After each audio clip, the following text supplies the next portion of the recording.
Also es ist nicht der richtige Weg, dann die Person da von sich selbst zu überzeugen und zu sagen, oh hier, guck mal, wie toll ich bin. Ich finde, ich weiß ganz genau, dass sie mich total furchtbar findet.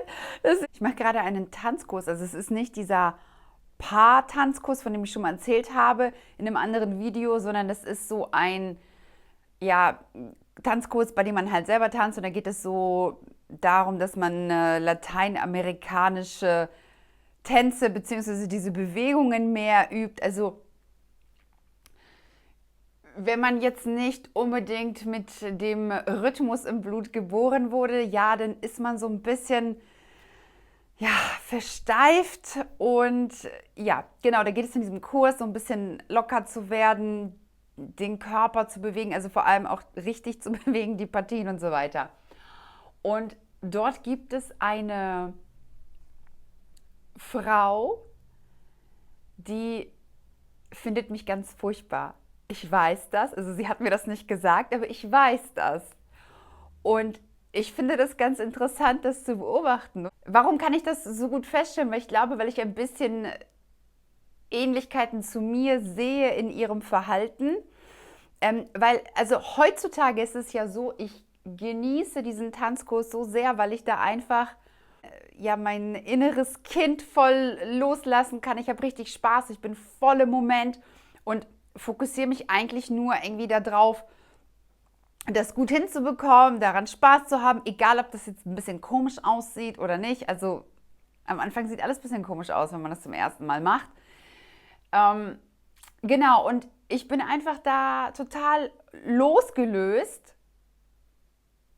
Und genau das findet sie ja so furchtbar, weil sie ist halt so jemand, der sehr, also wie soll ich sagen, wir alle, würde ich mal sagen, fast alle Menschen sind ja irgendwann mal in eine Art Rahmen gepresst wurden, wie man sich zu benehmen hat, wie man sich zu verhalten hat. Das darf man nicht, das sollte man machen, das sollte man nicht machen und bloß nicht irgendwie auffallen, also vor allem nicht negativ auffallen, nicht laut auffallen.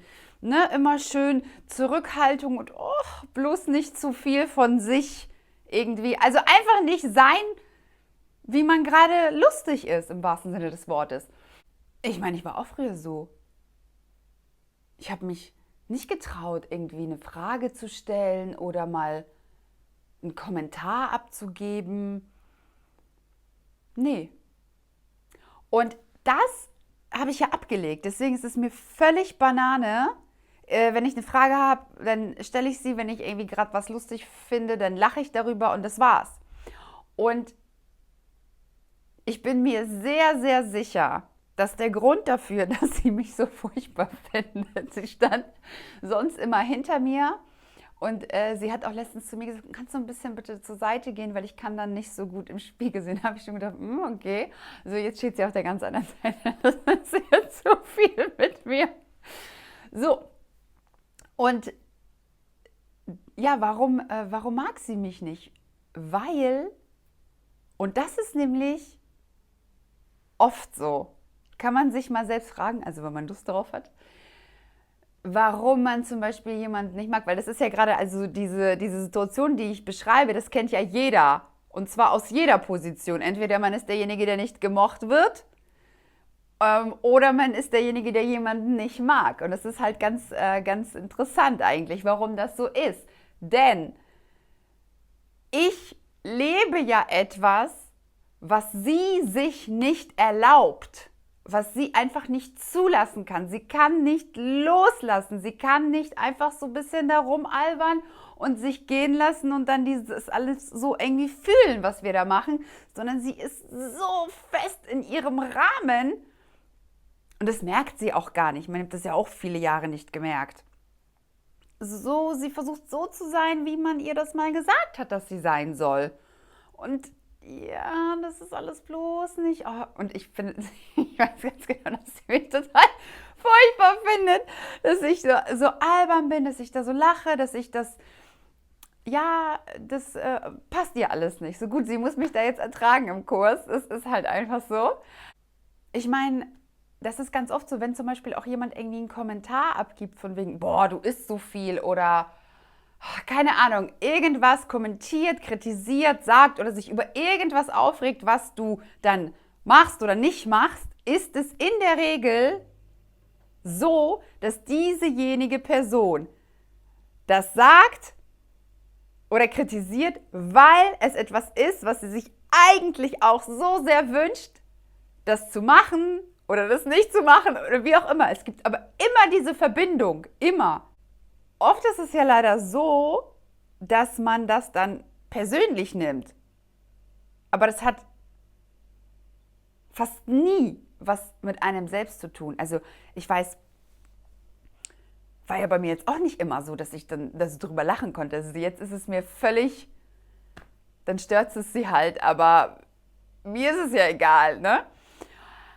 Aber das war ja nicht immer so, weil früher habe ich das auch voll persönlich genommen und ich war dann sogar, dass ich gedacht habe, oh nee, ich muss dann jetzt mal ein bisschen mich, oh, ich habe das Gefühl, der und der mag mich irgendwie nicht, oh, dann sollte ich mich mal ein bisschen zurückhalten oder mich ein bisschen nicht ganz so sein, wie ich eigentlich so bin.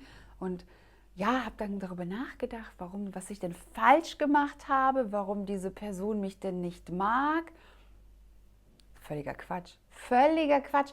Es hat nichts mit einem selbst zu tun. Das muss man mal aber auch wirklich dann begreifen.